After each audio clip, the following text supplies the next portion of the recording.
Bismillahirrahmanirrahim. Assalamualaikum warahmatullahi wabarakatuh.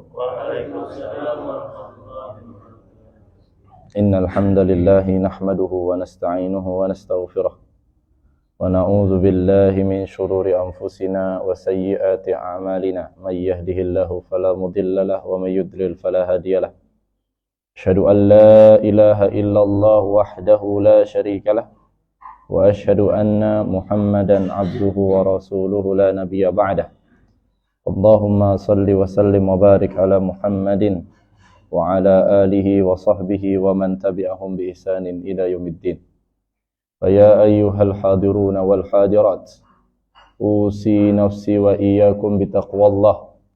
Wa qala Allah ta'ala fi kitabihil karim, a'udzu billahi minasy syaithanir rajim. Ya ayyuhalladzina amanu taqullaha haqqa tuqatih wa la tamutunna illa wa antum muslimun. Wa qala an-nabiy sallallahu alaihi wasallam, ittaqillaha haitsuma kunt wa atbi'is sayyi'atal hasanata tamhuha wa khaliqin nasa bi khuluqin hasan. Amma ba'd. Hadirin jamaah salat subuh yang dirahmati Allah Subhanahu wa taala. Marilah kita senantiasa meningkatkan kualitas ketakwaan kita kepada Allah. Karena ketahuilah bahwasanya hanya dengan ketakwaan itu saja yang bisa menjadikan kita berbahagia, yang mendatangkan kebahagiaan di dunia maupun di akhirat. Hanya orang-orang yang bertakwa saja yang akan selamat nanti di hari akhir. Hanya orang-orang bertakwa saja yang mendapatkan keberhasilan di dunia maupun di akhirat. Maka marilah kita senantiasa meningkatkan kualitas ketakwaan kita dengan cara, salah satunya dengan cara bersyukur. Terus bersyukur terhadap nikmat-nikmat yang Allah berikan kepada diri kita. Dan bentuk kesyukuran tersebut tidak hanya dengan lisan kita saja, tetapi kita buktikan dengan kita memakai nikmat-nikmat tersebut dipakai untuk beribadah kepada Allah. Hati-hati dengan istidraj. Hati-hati dengan istidraj. Apa itu istidraj? Istidraj diambil dari kalimat darajah. Darajah itu artinya derajat. Orang itu diberikan terus tingkatan derajatnya tinggi, pangkatnya tinggi, nikmatnya banyak, hartanya melimpah, tetapi Allah Subhanahu wa taala mengharamkan keberkahan, mengharamkan nikmat tersebut untuk dipakai beribadah kepada Allah. Itu namanya istidraj. Hartanya bertambah tetapi tambah jauh dari Allah. Ya. Allah Subhanahu wa taala berfirman dalam Quran surat Al-An'am surat ke-6 ayat ke-44. Falamma nasu ma dzukkiru fatahna 'alaihim abwaaba kulli syai' hatta idza farihu bima utu akhadnahum baghtatan wa hum mublisun. Fahum mublisun. Dan apabila mereka lupa terhadap apa yang telah kami ingatkan kepada mereka, mereka lupa karena nikmat-nikmat yang telah aku berikan, yang telah kami berikan kepada mereka. Bukannya dengan nikmat tersebut mereka bisa mempermudah mereka untuk menunaikan ibadah, tetapi dengan nikmat tersebut melalaikan mereka jauh dari perintah-perintah Allah. Bahkan ada orang yang menggunakan nikmat-nikmat Allah untuk bermaksiat kepada Allah. Falamma nasu ma dzukkiru fatahna 'alaihim abwaaba kulli syai'. Maka kami akan bukakan doa-doanya, apa yang mereka inginkan kami akan kabulkan. Minta harta yang berlimpah, kami akan kabulkan. Minta keluarga yang sakinah, yang tenang, di sana tidak ada masalah, diberikan. Yang dimana dengan nikmat tersebut akan melalaikan mereka. Fa idza falamma nasu ma dzukkiru fatahna 'alaihim abwaaba kulli syai' hatta idza farihu bima utu akhadnahum baghtah.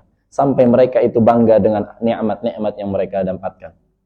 Kebanggaan mereka bukan hanya dalam diri mereka sendiri, tetapi kebanggaan mereka itu melahirkan sifat yang buruk, merendahkan orang lain yang di bawah mereka. Mereka diberikan harta yang melimpah. Mereka diberikan harta yang melimpah, pangkat yang tinggi, tetapi mereka suka merendahkan orang yang di bawah mereka.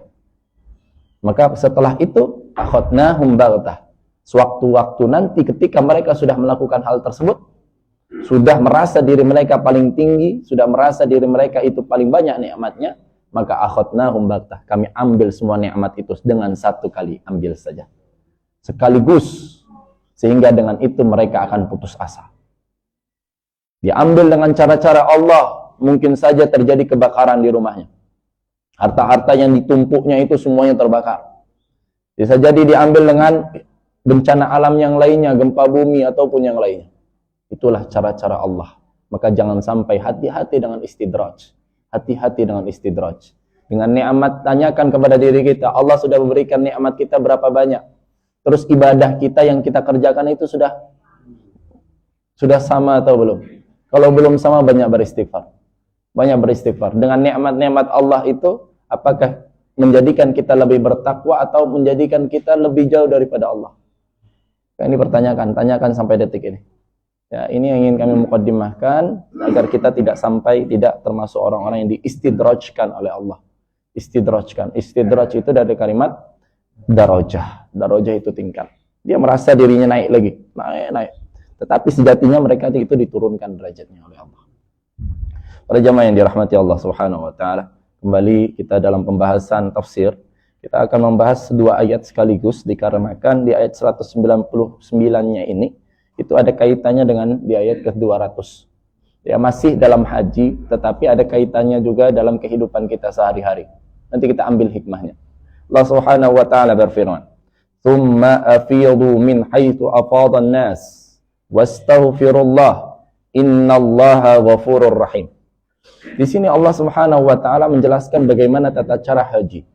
Ya, walaupun Allah Subhanahu wa taala tidak menjelaskan secara rinci. Makanya ini pentingnya orang belajar ilmu hadis. Ya, kalau ada orang yang menyebutkan dirinya ingkarus sunnah atau Qur'aniyun, mereka hanya berpegang teguh sama Quran saja, tidak mau mengambil apapun yang ada dalam hadis, maka bisa dijawab dengan ini, bagaimana mereka berhaji? Bagaimana mereka sholat? Karena perintah-perintah yang ada di dalam Al-Quran itu hanya mencakup perintah-perintah yang umum saja, tata caranya tidak ada. Ya, sama seperti salat, disuruh aqimus salata wa atuz zakata warka'u ma'ar-raki'in. Salatlah kalian, tunaikan zakat dan rukuklah bersama orang-orang yang rukuk. Ya, barulah disampaikan di sana bagaimana tata cara salat, temukan di dalam hadis. Ya, ditemukan dalam hadis. Apa hadisnya? Shallu kama ra'aitumuni. Maka fungsi hadis itu 3. Kami ingin ulangi ini agar kita itu ada kemauan untuk belajar hadis. Orang itu sampai Imam Ahmad bin Hanbal mengatakan seseorang tidak akan mustahil bisa memahami keseluruhan dari Quran kecuali dia sudah belajar ilmu hadis. Seseorang tidak akan mustahil dia itu untuk bisa mempelajari atau memahami Al-Quran kecuali dia itu melewati ilmu hadis. Maka fungsi hadis itu 3. Yang pertama, untuk memperkuat apa yang ada dalam Al-Quran. Ya, landasan-landasan dalam Al-Quran diperkuat lagi dengan hadis. Contoh haji ataupun rukun-rukun Islam yang lainnya. Haji misalkan, Quran surat ketiga Ali Imran di ayat 97. Ya, fihi ayatun bayyinatun maqamu Ibrahim. Baru sampai di akhir ayatnya, walillahi 'alan nasi hajjul baiti man istata'a ilaihi sabila. Itu kan perintah untuk haji. Terus bagaimana tata cara hajinya? Bagaimana diperkuat lagi dengan satu hadis, bunyal islamu ala khamsin. Sesungguhnya Islam itu dibangun oleh 5 unsur. Yang artinya kalau satu unsurnya saja sudah tidak dibangun, maka dia belum dikatakan muslim yang sejati. Ya, bunyal islamu ala khamsin. Syahadatu an la ilaha illallah wa anna muhammadar rasulullah. Pertama syahadat. Syahadatnya yang berbunyi tiada Tuhan selain Allah, tiada Tuhan yang patut disembah kecuali Allah, dan bahwasanya Nabi Muhammad adalah utusan Allah.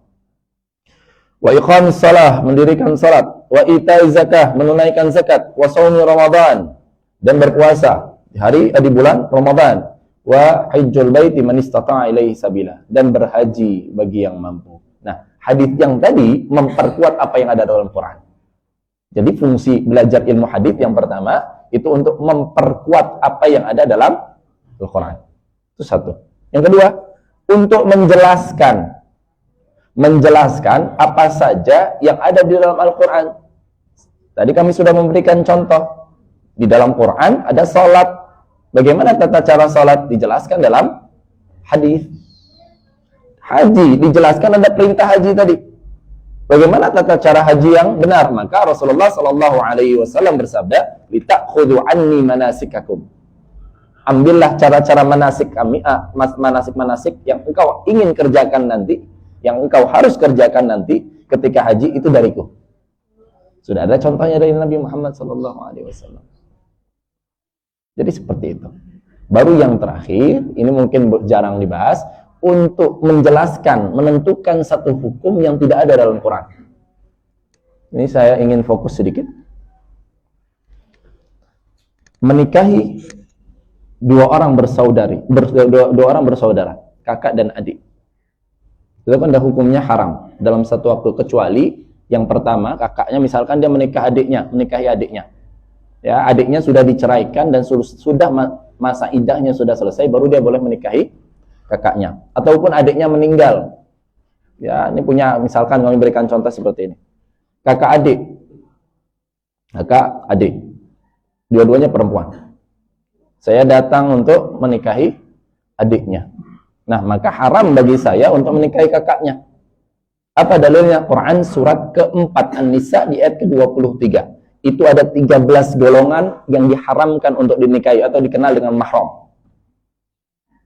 Nah, di akhir ayatnya, kita fokus di akhir ayatnya karena itu banyak. Hurrimat alaikum ummahatukum wa banatukum wa akhwatukum wa ammatukum wa khalatukum, sampai nanti di akhir wa antajma'u bainal ukhtaini illa ma qad salaf. Nah, itu diharamkan di sana. Kalau misalkan kita menikahi ada seorang perempuan, selanjutnya kita mau menikah kakaknya, itu tidak boleh. Kecuali yang adiknya sudah meninggal dunia dan selanjutnya masa iddahnya selesai, ataupun yang tadi adiknya sudah diceraikan dan masa iddahnya sudah selesai, baru boleh menikahi kakaknya. Nah, ini dia yang penting. Di dalam teks, ya, redaksi hadis, di dalam ayatnya itu disebutkan yang diharamkan itu adalah kakak beradik. Saya tanyakan kepada bapak dan ibu sekalian, misalkan ada seseorang yang ingin menikahi seorang perempuan, selanjutnya dia juga menikahi bibinya, boleh atau tidak? Apa dalilnya?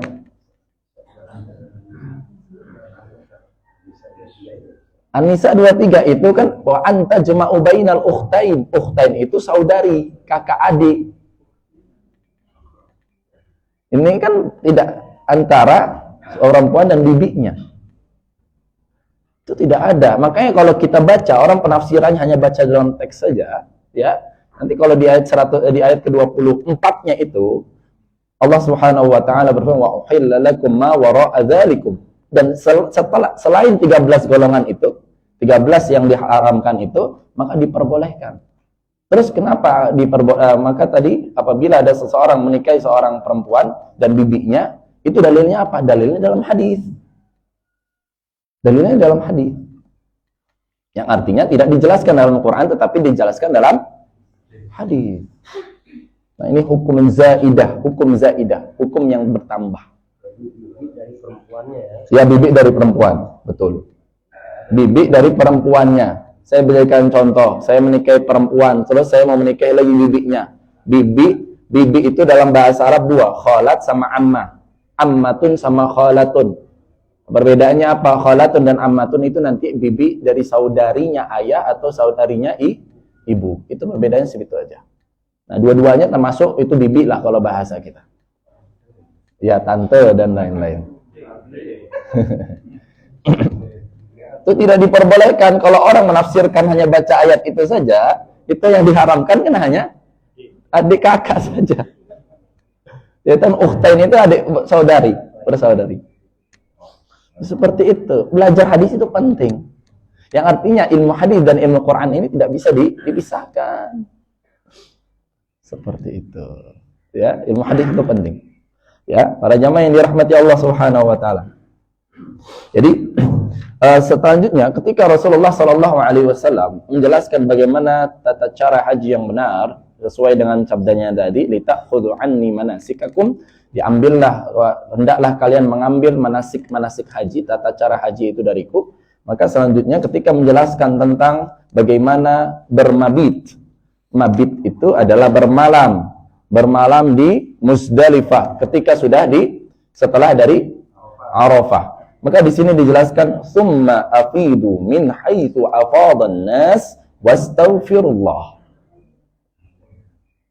Lafadznya memakai summa, huruf penyambung yang artinya mengharuskan adanya urutan, yang artinya setelah Arafah baru Muzdalifah, harus berurutan. Jadi ada huruf-huruf penyambung dalam Al-Quran, dalam bahasa Arab. Yang pertama adalah waw, artinya dan. Kalau dan ini ada temukan huruf waw, itu artinya tidak disyaratkan berurutan, tetapi hanya berfaedah atau bermaksud untuk menggabungkan satu dengan yang lain. Berikan contoh, Ja'a Aliyun wa Zainab. Datang Zainab dan Ali. Tidak disebutkan siapa yang datang duluan, tidak disyaratkan. Mau Zainab yang datang duluan tidak masalah, mau Ali datang duluan tidak masalah. Itu kalau kata penghubungnya dengan dan. Wow. Ya, artinya dan. Tetapi di sini summa. Summa ini harus adanya urutan, berurutan. Nah, dari sinilah para ulama mengatakan bahwasanya hukum dari bermabit di Muzdalifah untuk orang-orang yang berhaji hukumnya wajib. Barang siapa yang tidak bermabit di Muzdalifah, maka dia harus membayar dam. Damnya sudah kita jelaskan sebelumnya, yaitu paling minimal adalah 1 ekor kambing. Biasanya yang haji tamattu itu, kalau salah mohon koreksi, kalau biasanya orang itu sudah ada tenda-tenda haji yang dimana ketika itu membayar 400 atau 500 real. Ya, 350 atau sampai 400, ya 600 real. Jadi sudah diwakilkan. Seperti itu.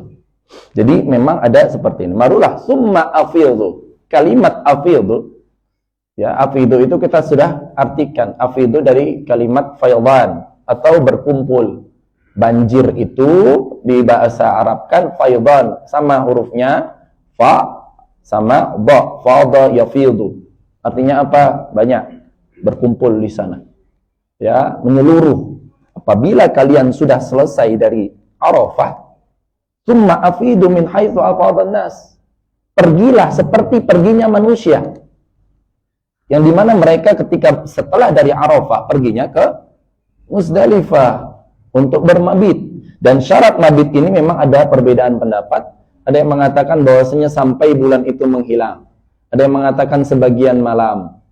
Memang ada di sini ada perbedaan pendapat. Kapan dikatakan sah mabit di Muzdalifah? Dan kita sudah jelaskan ketika di Muzdalifah sunnahnya adalah Rasulullah SAW menjamak salat, antara salat maghrib dan salat isya. Dengan bagaimana tata caranya? Azannya 1 kali dan juga iqamahnya dua kali. Saya berikan contohnya, ini mudahnya saja. Ini disebutkan oleh Imam Ibnu Qudamah. Kalau dia salat jamaknya takhir, jamaknya takdim, azan 1 kali, iqamah 2 kali. Kalau dia jamak takhir, itu tidak usah azan, hanya 1 kali azan dan 1 iqamah saja. Atau iqamah saja tidak masalah. Karena hukum asal dari azan dan iqamah itu sunnah. Pernah ada 2 orang tabi'in salat bersama Ibnu Umar, Abdullah Ibnu Umar radhiyallahu anhuma. Setelahnya salat masuk ke dalam masjid tanpa azan dan iqamah, langsung salat. Yang artinya tidak diwajibkan. Kecuali di masjid-masjid hukumnya fardu kifayah. Ini kami ulangi lagi. Misalkan masjid Mushola Al-Fatal. Mushola Al-Fatal itu kan ada orang-orang yang tinggal di sana. Selanjutnya sudah masuk waktu sholat, tidak dikumandangkan adzan, maka orang-orang yang tinggal di sana itu berdosa semua. Karena hukumnya fardu kifayah. Tempat-tempat yang dikumandang ada masjid besar dan lain-lain. Seperti itu. Para jamaah yang dirahmati Allah Subhanahu wa taala, barulah disampaikan di sana wastaghfirullah. Banyak ampun, mohon ampun. Kenapa disuruh mohon ampun? Karena bisa jadi ketika engkau menunaikan manasik-manasik haji, ya salah satunya sebelumnya adalah Arafah di sana, karena inti dari haji itu kan Arafah. Sampai-sampai Rasulullah SAW bersabda, al-hajju Arafah. Haji itu adalah intinya Arafah, ketika Arafah. Makanya ketika di Arafah itu, di 9 Dzulhijjah itu adalah hari terbaik yang ada di muka bumi ini. Orang-orang yang tidak berhaji disunnahkan untuk puasa Arafah. Dan ada satu zikir. Zikirnya itu tahlil. La ilaha illallah wahdahu la syarikalah, lahul mulku wa lahul hamdu wa huwa ala kulli syai'in qadir. Itu zikirnya ketika hari Arafah. Itu banyak zikir di situ. Ya. Jadi disuruh untuk beristighfar kepada Allah ketika melakukan mabit, dan pada malam itu inilah satu kalinya Rasulullah meninggalkan, tidak ada satu riwayat pun yang menjelaskan bahwasanya Rasulullah itu mengerjakan satu sholat witir pada hari tersebut ketika mabit di Musdalifah ini. Sebelumnya Rasulullah itu mau dalam keadaan safar ataupun dalam keadaan muqim, beliau tidak pernah meninggalkan sholat witir. Sebelumnya, sebelum mabit di Arafah, sebelum ada rangkaian haji ini, yaitu di mabit Musdalifah tadi, itu sebelumnya Rasulullah tidak pernah meninggalkan sholat witir. Tidak pernah dalam kehidupannya meninggalkan sholat witir. Tetapi dalam malam hari ini, yaitu ketika mabit di Arafah, setelah sholat isya, diriwayatkan itu beliau tidur. Langsung tertidur. Dan tidak ada riwayat-riwayat selanjutnya beliau menyebutkan bahwasanya beliau itu sholat witir. Dan kita sudah jelaskan antara jamak sholat itu boleh adanya jeda. Apa dalilnya? Dalilnya ketika Rasulullah SAW sholat maghrib, baru adalah orang-orang itu mendudukkan untanya. Seluruh orang-orang yang hadir di sana mendudukkan untanya. Mendudukkan untanya sampai duduk, yang artinya itu ada butuh proses. Ya butuh proses untuk mendudukkan untanya, barulah lanjut dia sholat yang lain, menjamak sholatnya. Yang artinya ada jeda, boleh, tidak ada masalah untuk menjamak sholat adanya jeda. Sekarang sholat zuhur, baru nanti mau sholat asar, ada jedanya, mungkin minum dulu atau mau melakukan apa, itu tidak ada masalah. Itu pendapat yang kuat. Walaupun memang ada pendapat lain mengatakan bahwasanya wajib untuk tarawih. Tarawih itu harus langsung dikerjakan. Seperti itu. Wallahu a'lam bishawab. Kita lanjutkan hadisnya. Wastaghfirullah. Kalau kita baca tafsirnya, tafsir Ibnu Katsir, tafsir Quranul Azim, nama aslinya adalah tafsir Quranul Azim. Tetapi kita kenal dengan tafsir Ibnu Katsir. Katsiran mimma ma ya'murullahu bi dzikrihi ba'da qada'il ibadat, wa lihadza thabata fi sahih anna Rasulullah sallallahu alaihi wasallam faragha min as-salati yastaghfiru thalathan, wa fi sahih annahu nadaba ila tasbihi wat tahmidi wat takbiri thalathan wa thalathan wa thalathan wa thalathin. Nah, baru selanjutnya di sini dijelaskan banyak sekali dari ibadah-ibadah yang telah ditetapkan oleh Allah. Ketika orang itu sudah menunaikan ibadah itu zikir atau bukan? Zikir. Tetapi setelah ibadah itu dicontohkan oleh Nabi, setelahnya banyak beristighfar, seperti sholat. Setelah sholat kita beristighfar. Ya, ini menunjukkan bahwasanya ketika kita beribadah kepada Allah Subhanahu wa taala, sudah menunaikan ibadah, takutnya ibadah yang kita kerjakan itu kurang. Mungkin kurang khusyuk, ya, kurang dalam rukunnya dan lain-lain. Maka selanjutnya disuruh istighfar. Istighfar, mohon ampun atas kekurangan yang kita lakukan. Seperti itu sholatnya, makanya kita istighfar. Astagfirullah. Minta ampun ya Allah, ampuni ya Allah. Ampunilah ya Allah, ampunilah aku ya Allah. Aku ini adalah makhluk yang kurang. Ketika aku menunaikan ibadahmu, aku kurang ya Allah. Mohon ampun ya Allah. Nah, kita sudah jelaskan juga di dalam Sahih Bukhari dari sahabat Shaddad bin Aus, ada Sayyidul Istighfar. Ini coba dihafalkan, diucapkan terus, khususnya di pagi dan petang. Ya, Sayyidul Istighfar ini coba. Maknanya itu kan sangat azim. Pernah kami jelaskan juga kalau tidak salah di Mushola Al-Fatar. Ya, ini maknanya besar sekali. Ada dicampurkan di dalamnya, digabungkan di dalamnya, itu adalah pengakuan. Yang kedua ada penyesalan, dan juga ada azam untuk tidak melakukan. Itu ada doanya. Apa doanya? Allahumma anta rabbi. La ilaha illa anta khalaqtani. Wa ana abduka wa ana ala ahdika wa adika mastata'atu. A'udzu bika min syarri ma sana'tu. Abu'u laka bi ni'matika alayya.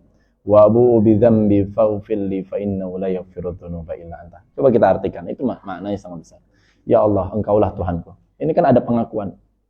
Ya, pengakuan bahwasanya hanya Allah Tuhan kita. Ya Allah, Engkaulah Tuhanku yang satu-satunya, Allah. Tuhanku semata, ya Allah. La ilaha illa anta khalaqtani. Dan tidak ada Tuhan selain Engkau, ya Allah, yang telah menciptakan. Engkau telah menciptakanku dan telah memberikan nikmat kepadaku. La ilaha illa anta khalaqtani wa ana abduka wa ana ala ahdika wa adika mastata'tu. Dan aku ini adalah hambamu, ya Allah. Hambamu yang penuh dengan kekurangan, hambamu yang penuh dengan kesalahan. Wa ana ala ahdika wa adika mastata'tu. Abu'u laka bi ni'matika alayya. Dan aku mengakui atas segala nikmat-nikmat yang Engkau telah berikan kepadaku. Wa abu'u bi dzambi. Tetapi bodohnya aku, ya Allah. Aku mengkonversikan, aku memakai nikmat-nikmat tersebut untuk bermaksiat kepadamu, ya Allah. Kau telah memberikan aku banyak nikmat, tetapi dengan nikmat tersebut tidak aku pakai untuk meningkatkan ibadahku. Tidak aku pakai untuk mendekatkan diriku kepadamu, ya Allah, tetapi aku pakai nikmat tersebut untuk bermaksiat kepadamu, ya Allah. Itu kan ada pengakuan di situ. Ya, ada pengakuan di situ. Abu'u bidzambi, dan aku mengakui dosa-dosaku, ya Allah. Aku mengakui kebodohanku, ya Allah. Faghfirli fa innahu la yaghfiru dzunuba illa anta. Maka ampunilah dosa-dosaku. Ampunilah kekuranganku, ya Allah. Sesungguhnya tidak ada yang bisa mengampuni dosa-dosaku kecuali Engkau. Itu kan doanya sangat besar, sangat azim. Makanya disunahkan, dianjurkan untuk dibacakan ketika zikir pagi dan petang itu. Silakan dibaca. Kita mudah ini, hafalkan ini. Karena ini kan menjamin bagaimana dosa-dosa kita akan diampuni oleh Allah. Sayyidul istighfar dikatakan. Kalaupun ada istighfar yang paling utamanya itu adalah ini. Sayyidul istighfar. Sayyid itu adalah tuan, raja yang paling tinggi, yang artinya paling utama. Ya, istighfar silakan coba, kalau misalkan ada waktu luang silakan dihafalkan. Walaupun tidak bisa memakai bahasa Arabnya, pakai bahasa Indonesia tidak masalah. Ya, dengan lafaz-lafaz yang tadi kami sebutkan. Baru selanjutnya ada juga satu lafaz di dalam Quran, di dalam doa yang diajarkan oleh Nabi Muhammad sallallahu alaihi wasallam, Allahumma inni zalamtu nafsi zulman katsira wa la yaghfiru dzunuba illa anta faghfir li maghfiratan min indik warhamni innaka antal ghafurur rahim. Ya Allah, sesungguhnya aku telah menzalimi diriku dengan kezaliman yang sangat besar. Maksud dari zalim itu adalah menempatkan segala sesuatu bukan pada tempatnya.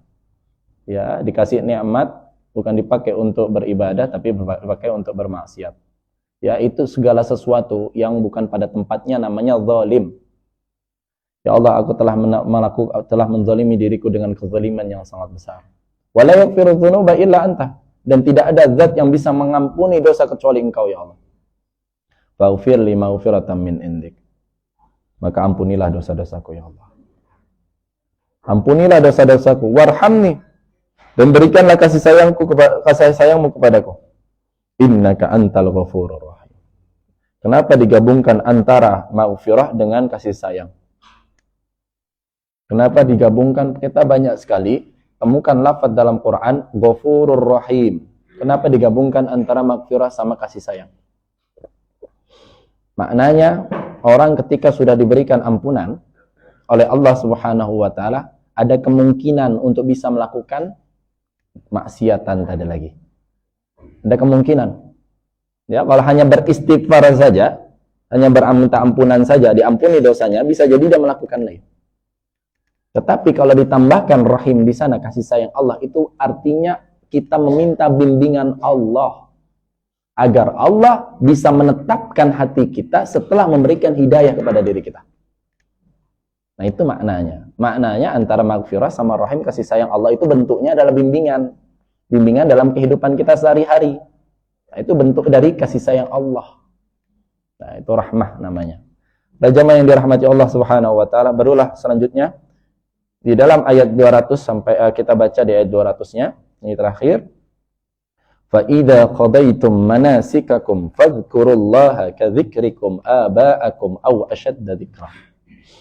Di sini disebutkan apabila kalian sudah menyelesaikan manasik-manasik haji kalian, sudah menyelesaikan rukun dan wajib haji kalian, amalan-amalan yang dikerjakan dalam haji, maka banyaklah berzikir. Inilah menjadi pesan kepada diri kita. Setelah zikir ada zikir lagi. Ibadah itu adalah zikir. Maka setelah zikir ada zikir lagi. Abdullah ibn Abbas radhiyallahu anhuma mengatakan, "Innana la na'rifu inqidha'a salati Nabi Muhammad sallallahu alaihi wasallam illa bitakbir." Kami tidak mengetahui salatnya Nabi itu selesai kecuali dengan takbir. Yang artinya berzikir. Di dalam Quran ketika menjelaskan tentang puasa, ya, di dalam Quran surat kedua ayat ke-185-nya, di akhir ayatnya, walitukmilul iddata walitukabbirullaha ala ma adakum wa la'allakum tashkurun. Itu menjelaskan di sana. Dan ketika kalian sudah menunaikan ibadah puasa dan sudah menyempurnakan ibadah puasa itu, maka disunnahkan, dianjurkan untuk bertakbir. Setelah puasa ada takbir. Takbir itu bentuk dari zikir. Ketika menjelaskan sholat Jumat, Quran surat ke-62, Al-Jumu'ah, di ayat ke-10, فَإِذَا قُضِيَ الصَّلَاةِ فَانْتَشِرُوا فِي الْأَرْضِ وَابْتَغُوا مِنْ فَضْلِ اللَّهِ وَاذْكُرُوا اللَّهَ لَعَلَّكُمْ تُفْلِحُونَ. Itu dijelaskan, apabila sudah selesai sholat itu zikir. Tetapi setelah sholat disuruh untuk berzikir lagi. Yang artinya hidup kita itu dipenuhi dengan zikir saja. Mengingat Allah. Kalau kita mengingat Allah, Pak, Allah pasti akan ingat kita. Fadhkuruni azkurkum washkuruli wala takfurun. Ingat aku akan ingat kamu. Jangan ingatnya ketika kita susah saja. Memang tidak ada masalah ketika kita susah baru kembali kepada Allah. Tetapi, apakah kita tidak malu kembalinya hanya ketika susah saja? Datangnya hanya ketika ada mau saja. Kan seperti itu. Harusnya kita malu. Padahal Allah terus memberikan nikmat kepada diri kita. Tanpa menghitung-hitung. Tanpa melihat bagaimana kondisi kita, diberikan nikmat terus. Seperti itu. Ingat Allah. Ingat Allah. Ingat Allah. Ingat Allah. Nah, makna dari zikir itu adalah mengingat dengan pikiran kita dan dilandasi dengan hati, yang juga diperkuat dengan lisan. Nah, yang artinya inti dari zikir itu adalah hati kita, hati dan pikiran kita. Tetapi diperkuat lagi dengan lisan, diucapkan dengan lisan. Diucapkan dengan lisannya itu. Maka makna dari zikir itu adalah mengingat segala sesuatu. Mengingat segala sesuatu yang mempunyai asar yang bermanfaat, pengaruh yang bermanfaat dalam kehidupan kita. Kita mengingat Allah Subhanahu wa ta'ala karena Allah telah memberikan banyak sekali manfaat dalam kehidupan kita. Orang itu biasanya, mohon maaf, mengingat orang lain yang sudah wafat, itu keburukannya atau kebaikannya? Keburukannya atau kebaikannya? Kebaikannya, yang artinya kebaikan itu ada manfaat untuk dirinya atau tidak? Ada kan? Ya sama seperti itu. Kalau kita yakini bahwasanya Allah itu memberikan manfaat terus kepada diri kita, pasti kita harus berzikir terus. Pasti akan berzikir terus. Karena apa? Mengingat bahwasanya Allah itu terus memberikan manfaat kepada diri kita. Maka disebutkan di sana, fadhkurullaha kadzikrikum aba'akum. Seperti kalian mengingat-ingat atau menyebut-nyebut ayah-ayah kalian. Di sini kebiasaan orang jahiliyah sebelum datangnya Islam, kebiasaan mereka ketika sudah selesai manasik haji, mereka itu pergi ke pasar-pasar. Pasar Uqas, nama zaman dahulu namanya pasar Uqas. Dzul Majas, ada sampai sekarang, kalau tidak salah dekat dengan peristiwa perang Badar. Nama kotanya Badar itu kurang lebih 1 jam dari kota Madinah. Itu bisa ditempuh dengan bis. Ketika kemarin saya ke sana, saya ke tempat itu melihat bagaimana pasar Ukas itu sudah tinggal bangunan-bangunan kecil saja, sudah hancur. Dan juga pasar Ukas dan pasar-pasar lainnya itu sebelumnya mereka datang ke sana untuk apa? Menyebutkan kebaikan-kebaikan ayahnya. Maksudnya apa? Bangga dengan ayah-ayah mereka. Nenek moyang kaya seperti ini, ayah saya seperti ini, ibu saya seperti ini. Jadi bukannya berzikir kepada Allah, tetapi mereka menyebutkan kebanggaan ini loh, ayah saya seperti ini. Ayah kamu siapa? Ya, sombong dengan keturunannya.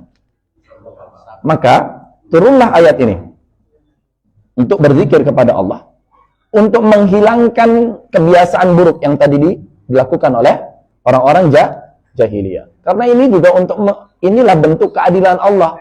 Kalau ada orang yang menyebutkan kebaikan-kebaikan ayahnya ataupun membanggakan ayahnya, bagaimana dengan orang yang tidak pernah bertemu dengan ayahnya? Bagaimana dengan orang yang tidak pernah bertemu dengan ayahnya? Bagaimana dengan orang yang tidak pernah bertemu dengan ibunya? Maka dihapuskan seluruhnya ini. Dihapuskan. Karena tidak semua orang itu hidup bersama ayahnya, dia bersama ayahnya. Ketika kecil mungkin ayahnya sudah wafat. Sehingga dia tidak tahu bagaimana ayahnya itu. Ini termasuk menjaga perasaan Nabi Muhammad juga. Betul sekali. Betul sekali. Seperti itu.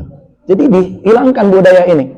Mereka membanggakan ayah mereka, menyebutkan ayah kami seperti ini, seperti ini, seperti ini. Maka ini dihapuskan seluruhnya agar orang itu bisa menjaga perasaan orang-orang yang tidak pernah bertemu dengan ayahnya. Ya, ini yang pertama. Yang kedua, kenapa kita disuruh untuk berzikir seakan-akan Allah itu memberikan pesan kepada diri kita? Ayahmu bisa sehebat itu karena karunia dari Allah. Maka berzikirnya yang pantas untuk dizikirkan, diingat itu bukan ayahmu tetapi adalah Allah. Karena Allah lah yang memberikan kehebatan kepada ayahmu. Ya, dan yang ketiga, pesan dalam ayat ini dihapuskan untuk menghapuskan kebiasaan orang jahiliyah yang membanggakan ayahnya dengan pesan bahwasanya manusia atau seseorang laki-laki sejati itu ketika mengatakan ha anaza, inilah aku. Bukan mengatakan kana abi, bagaimana ayahku. Kalau menyebutkan kebaikan-kebaikannya tidak masalah, tetapi kalau sudah sombong dengan itu ya berbahaya. Ya, menyebutkan kebaikannya ketika dulu saya diajak ayah saya untuk sholat berjamaah di masjid. Sampai sekarang saya masih ingat itu. Nah, seperti itu tidak masalah. Tetapi ketika sudah sombong dengan perkataan-perkataan tadi, kebanggaan membanggakan ayah nenek moyangnya, itu yang menjadi masalah. Dan yang terakhir pesannya di dalam ayat ini, di kadzikrikum aba'akum aw asyadda dzikra, itu mempunyai pesan yang terakhir bahwasanya ketika ada satu perintah dari Allah ataupun perintah dari Rasulullah sallallahu alaihi wasallam, jangan sekali dibandingkan dengan adat istiadat atau budaya nenek moyang kalian. Ini pesan pentingnya. Ketika dikatakan kenapa engkau melakukan seperti itu? Padahal ini sudah mungkin masuk dalam ranah kesyirikan. Ini seperti ini sudah diajarkan oleh nenek moyang saya. Padahal Allah Subhanahu wa taala sudah melarang itu. Maka mana yang harus didahulukan? Disebutkan di ayatnya. Kadzikrikum fadhkurullah. Ingat Allah adalah. Kembali ingat Allah. Ya. Yang memberikan hidup nenek moyang kita, ayah-ayah kita, ibu kita, itu adalah Allah. Maka ingat Allah, utamakan hukum Allah. Ini pesannya ada 4 tadi di sana. Ya, fadhkurullaha kadzikrikum aba'akum aw asyadda dzikra. Maksud dari asyadda dzikra itu kalau kita artikan dalam terjemahan saja, itu artinya zikir yang lebih. Ya, zikir yang lebih maksudnya bagaimana?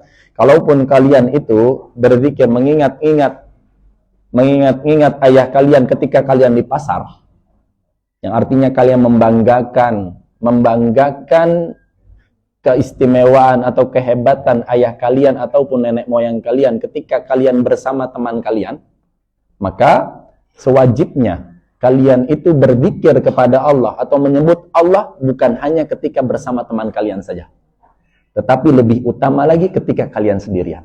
Itu maksud dari asyadda dzikrah.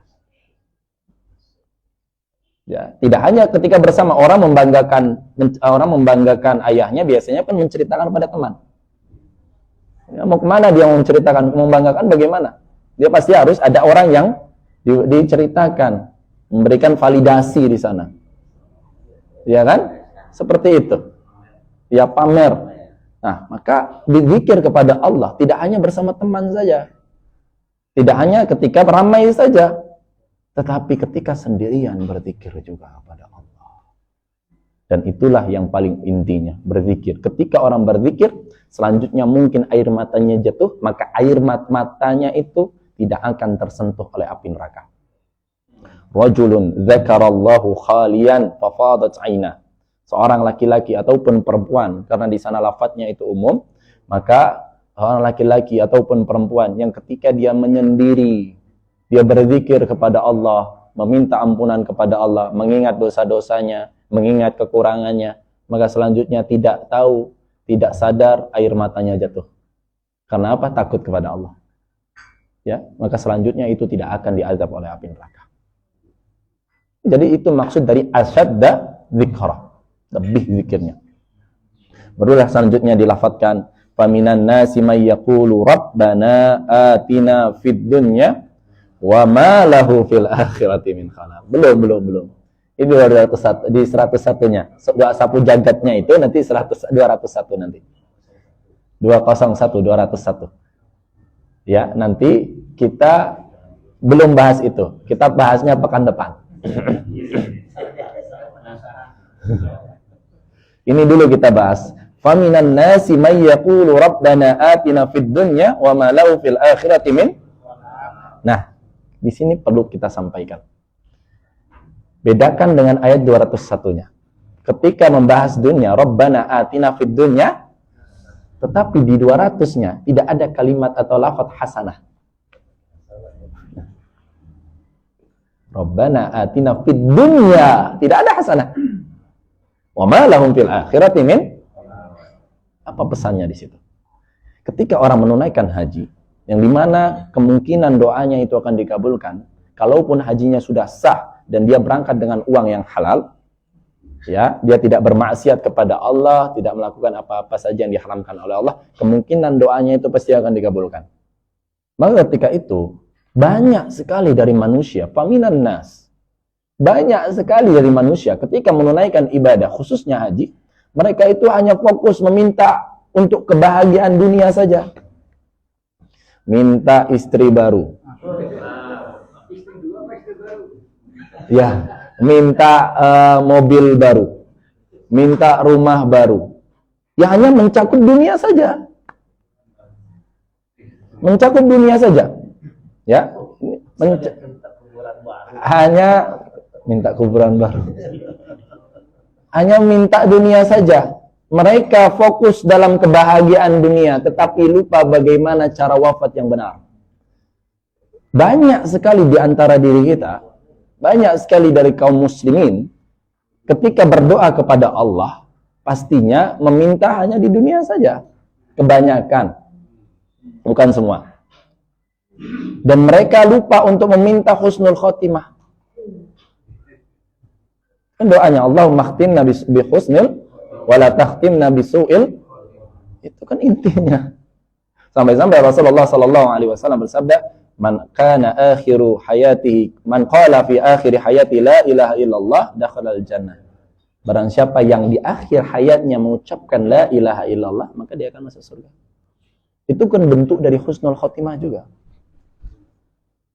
Kita lupa caranya. Kita banyak berpikir bagaimana cara hidup ini bahagia, tetapi cara wafatnya dalam keadaan bahagia itu kita lupa untuk memintanya.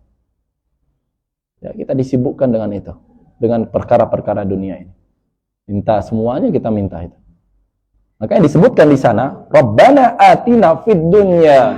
Tidak disebutkan hasanah karena bisa jadi apa yang mereka minta itu hanya sekedar hawa nafsu mereka. Dan apa yang mereka minta itu, walaupun di pandangan mereka itu baik, belum tentu baik di pandangan Allah. Ya, mereka hanya meminta sesuai dengan kemauan mereka dan hawa nafsu mereka. Makanya tidak disebutkan hasanah di sana. Kebaikan yang sifatnya umum, general.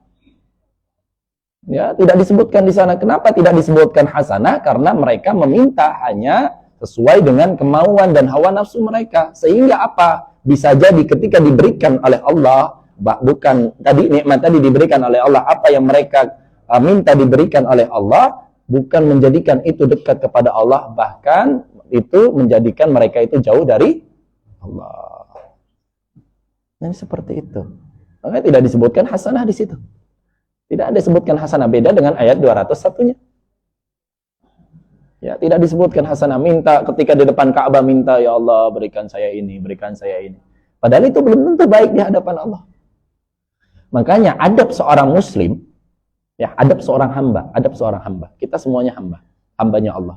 Adab seorang hamba adalah meminta yang terbaik sesuai dengan pandangan tuannya.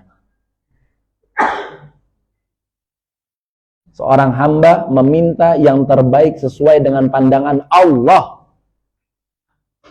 Kayaknya doanya nanti di selanjutnya itu. Dan Aisyah radhiyallahu anha pernah diajarkan doa hampir sama dengan doa sapu jagat ini. Tetapi ini lebih umum, lebih khusus, lebih khusus. Apa yang disebutkan oleh Aisyah, Rasulullah sallallahu alaihi wasallam kepada Aisyah radhiyallahu anha, doanya seperti ini. Ada dua doanya. Didoakan, Allahumma inni as'aluka minal khairi kullihi ajilihi wa ajilihi ma alimtu minhu wa ma lam a'lam. Ya Allah, aku meminta kepadamu segala kebaikan yang meliputi dunia maupun akhiratku, yang aku tahu dan maupun yang aku tidak tahu. Yang artinya ini kan umum. Kalau yang tahu mungkin itu baik, tetapi yang tidak tahu itu hanya ada di sisi Allah. Wa a'udzubika minasyarri kullihi ajilihi wa ajilihi ma alimtu minhu wa ma lam a'lam. Dan aku memohon perlindungan agar engkau menjagaku dari segala keburukan yang mencakup dunia dan akhiratku, yang aku tahu dan maupun yang aku tidak tahu. Itu dia ayatnya. Bacakan itu. Kalau tidak bisa bahasa Arab, bahasa Indonesia tidak masalah. Ya, Allah mendengarnya insyaallah. Dan juga diajarkan kepada oleh Rasulullah sallallahu alaihi wasallam satu doa, Allahumma inni as'aluka ma sa'ala bihi nabiyyuka wa rasuluka Muhammad sallallahu alaihi wasallam. Ya Allah, aku meminta kepadamu segala sesuatu yang diminta oleh nabiku dan rasulku, yaitu Nabi Muhammad sallallahu alaihi wasallam.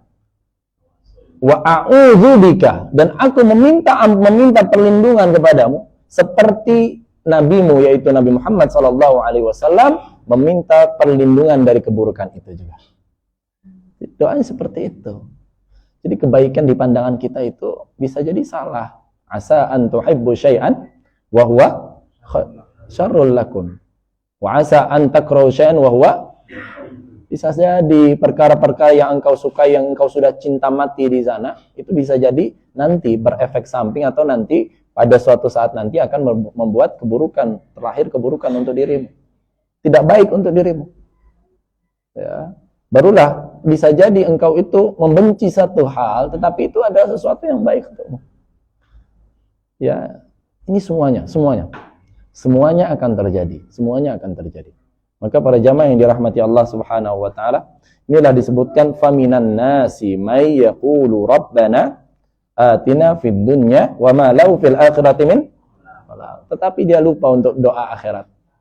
Minta surga, dia lupa. Kan kata Rasulullah sallallahu alaihi wasallam, "Idza sa'altumul jannah fas'alul firdaus." Kalau kamu meminta surga, dan itu penting kita minta surga karena surga itu tujuan akhir.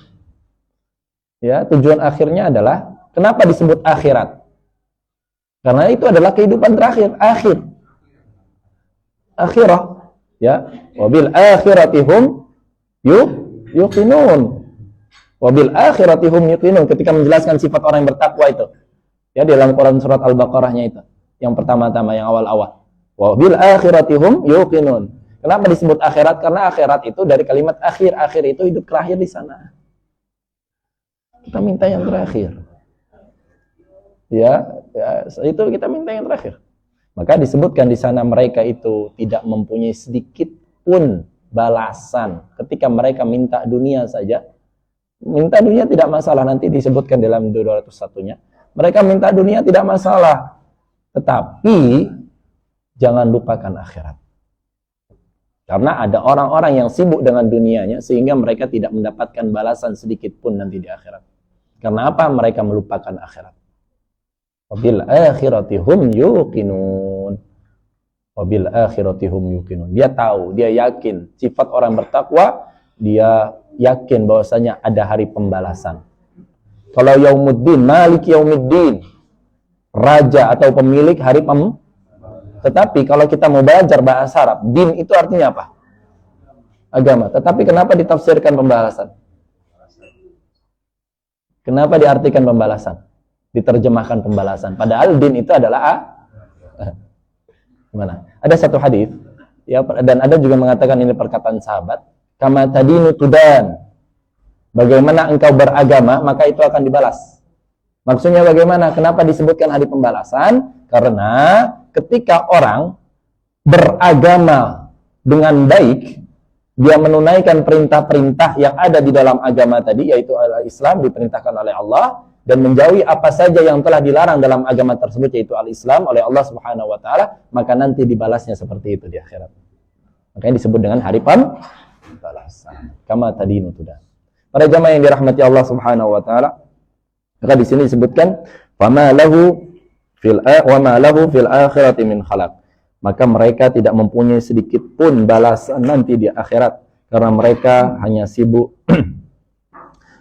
dengan kehidupan mereka. Disebutkan di sini ada satu perkataan yang sangat indah yang mengatakan bahwasanya apa yang disebut dengan kebahagiaan dunia itu. Apa yang maksud dengan kebahagiaan dunia itu, Pak? Apakah harta yang melimpah? Apakah istri yang solehah? Pasangan yang soleh dan solehah? Ketenangan hati itu nomor satu. Disebutkan dengan kebaikan dunia, kita akan doakan terus itu. Kita doa terus, Rabbana atina fid dunya hasanah wa fil akhirati hasanah wa qina adzab. Tetapi apa definisi dari kebaikan dunia itu?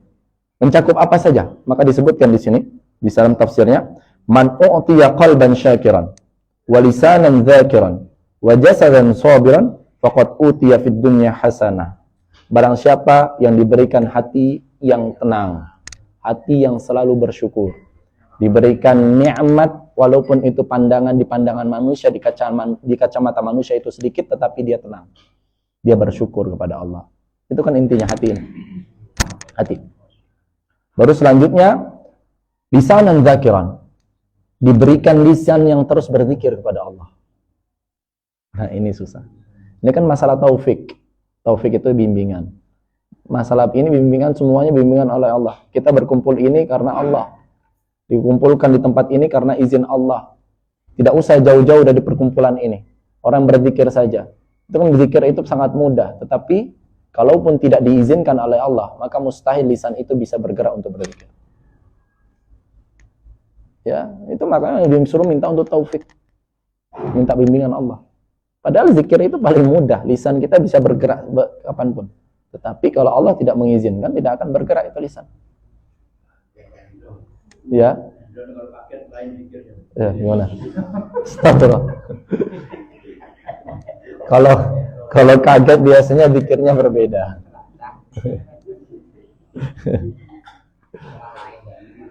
Iya, Pak. Astagfirullah. Dan yang terakhir adalah jasadan sabira. Jasadan sabira itu hati atau tubuh yang terus bersabar. Dan yang terakhir adalah mar'atun salihah. Pasangan yang salihah. Al-mar'at ad-dunya mata. Dunia ini adalah perhiasan, semuanya perhiasan. Wa khairu mata'ya al-mar'atu salihah. Sebaik-baiknya perhiasan itu adalah wanita yang salihah. Seperti itu. Mungkin sampai sini dulu. Insyaallah kita akan lanjutkan lagi tafsir di 201 nanti. Semoga Allah Subhanahu wa taala memberikan taufik dan hidayahnya, senantiasa memberikan taufik dan hidayah kepada kita semua. Dan semoga kita masih terus beristiqamah terus dan untuk menuntut ilmu, hadir di majelis ilmu, sehingga dengan itu membawa keberkahan untuk kita semua. Mungkin itu saja. Mohon maaf apabila terjadi kesalahan dalam pembicaraan ataupun yang lainnya. Assalamualaikum warahmatullahi wabarakatuh.